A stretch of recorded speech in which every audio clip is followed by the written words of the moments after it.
नमस्कार, स्वागत आहे तुमचं आपल्या न्यूज अपडेट या यूट्यूब चॅनलमध्ये। तर बघा, शेतकऱ्यांसाठी आनंदाची बातमी। शेतकऱ्यांच्या खात्यात लवकरच 4,000 रुपये जमा होणार आहे।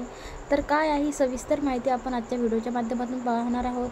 तर चॅनलवरती पहिल्यांदा आला असाल तर चॅनलला सबस्क्राईब करा। अशाच महत्त्वपूर्ण अपडेट्स आपल्या चॅनलवरती येत असतात। तर बघा, शेतकऱ्यांच्या खात्यात लवकरच 4,000 रुपये जमा होणार आहेत। तर शेतकरी बांधवांसाठी आनंदाची अशी बातमी आहे। पंतप्रधान किसान महासन्मान निधी योजनेअंतर्गत लवकरच 19वा हप्ता वितरित केला जाणार आहे। या योजनेअंतर्गत केंद्र सरकारकडून दरवर्षी शेतकऱ्यांना 6,000 रुपयाची आर्थिक मदत ही दिली जाते। ही रक्कम 3 समान हप्त्यांमध्ये प्रत्येकी 2,000 रुपये याप्रमाणे शेतकऱ्यांच्या बँक खात्यात थेट जमा केली जाते। आतापर्यंत या योजनेअंतर्गत 18 हप्त्याचे यशस्वीपणे वितरण करण्यात आलेले असून आता 19व्या हप्त्याची जी प्रतीक्षा आहे ते लाभार्थ्यांच्या शेतकऱ्यांना लागलेली आहे। तर बघा, याच्यामध्ये या हप्ता मिळवण्यासाठी शेतकऱ्यांची काही महत्त्वपूर्ण आणि निकषाची पूर्तता करणे आवश्यक आहे। तर त्याच्यामध्ये बघा, पहिलं म्हणजे ई-KYC अनिवार्य आहे। सर्व लाभार्थी शेतकऱ्यांनी ई-KYC प्रक्रिया पूर्ण करणे अत्यंत आवश्यक आहे। ई-KYC न केलेल्या शेतकऱ्यांना 19व्या हप्त्याचा लाभ मिळणार नाही आहे। ही प्रक्रिया PM किसान योजनेच्या अधिकृत वेबसाईटवरती फोटो आधारित पद्धतीने पूर्ण करावी लागणार आहे। नंतर बघा, प्रत्येक लाभार्थी शेतकऱ्यांचे भूलेख सत्यापित असणे आवश्यक आहे। भूलेख सत्यापन न केलेल्या शेतकऱ्यांना हप्त्याचा लाभ मिळणार नाही आहे। सत्यापनासाठी शेतकऱ्यांनी जिल्हा कृषी कार्यालयाशी संपर्क साधावा। बँक खाते आणि आधार जोडणी करणे। आता लाभार्थ्यांचे जे बँक खाते आहे ते आधार कार्डशी जोडलेले असणे अनिवार्य आहे। आधार लिंक नसलेल्या बँक खात्यावर हप्ता जमा केला जाणार नाही आहे। बँक खात्याचा क्रमांक योग्य असणे आवश्यक आहे।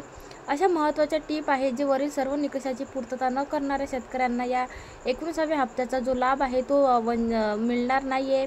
आता 19वा हप्ता महा-DBT म्हणजेच DBT मार्फत पोर्टलद्वारे तुम्हाला शेतकऱ्यांच्या बँक खात्यात थेट जमा केला जाणार आहे। आता ह्या हप्त्याचे वितरण फेब्रुवारी 2025 मध्ये होण्याची शक्यता आहे। शेतकऱ्यांनी आपला हप्ता मिळवण्यासाठी खालील बाबीची पूर्तता करावी।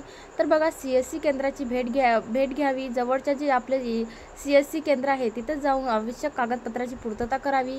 ई-KYCची प्रक्रिया पूर्ण करावी। भूलेख सत्यापन करून घ्यावे। ऑनलाईन स्थिती तपासावी।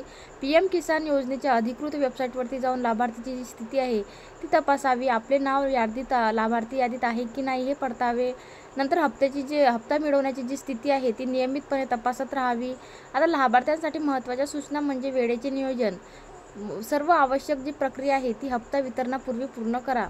काही कागदपत्रे आहेत त्या कागदपत्रे अद्ययावत ठेवा। नियमित वेबसाईट तपासणी करा। माहिती अद्ययावतमध्ये बघा, बँक खाते माहिती योग्य असल्याची खात्री करा। आधार क्रमांक अचूक नोंदवला आहे का ते पहा। नंतर मोबाईल क्रमांक तुमचा अद्ययावत ठेवा। अडचणी आल्यास त्वरित हेल्पलाईनशी संपर्क साधा। जिल्हा कृषी कार्यालयाची मदत घ्या। योजनेच्या अधिकृत वेबसाईटवरती मार्गदर्शक सूचनांचे जे आहे ते पालन करावं लागणार आहे। दर 3 महिन्यांनी तुमची कागदपत्रे तपासा। बँक खाते सक्रिय ठेवा। आधार लिंक स्थिती तपासत राहा। शेतजमिनीची जी माहिती आहे ती अद्ययावत ठेवा। बँक खात्याची जी माहिती आहे ती योग्य असल्याची खात्री करून घ्या। मोबाईल क्रमांक कार्यरत असल्याची खात्री करून घ्या। म्हणजेच PM किसान योजनेचा जो महासन्मान निधी योजनेचा 19वा हप्ता आहे तो लवकरच तुमच्या खात्यात जमा होणार आहे। तर PM किसान योजनेचे जे लाभार्थी आहेत त्यांनी ही जी आवश्यक तुम्हाला माहिती दिलेली आहे ती लक्षात ठेवावी लागणार आहे। लवकरच तुमचा हप्ता हा तुमच्या खात्यावरती जमा होणार आहे। जे काही आवश्यक डॉक्युमेंट आहे, जे काही तुम्हाला जी काही माहिती दिलेली आहे ती लक्षपूर्वक माहीत करून घ्या। आणि आपल्याला जो PM किसान योजनेचा हप्ता आहे तो लवकरात लवकर मिळवण्यासाठी या आवश्यक गोष्टीची दक्षता घ्यायची आहे। जास्तीत जास्त लाभार्थ्यांपर्यंत हा व्हिडिओ शेअर करा आणि चॅनलवरती जर पहिल्यांदा आला असाल तर चॅनलला सबस्क्राईब करून बेल आयकॉन दाबायला विसरू नका। चला तर भेटूया अशाच एका नवीन व्हिडिओ।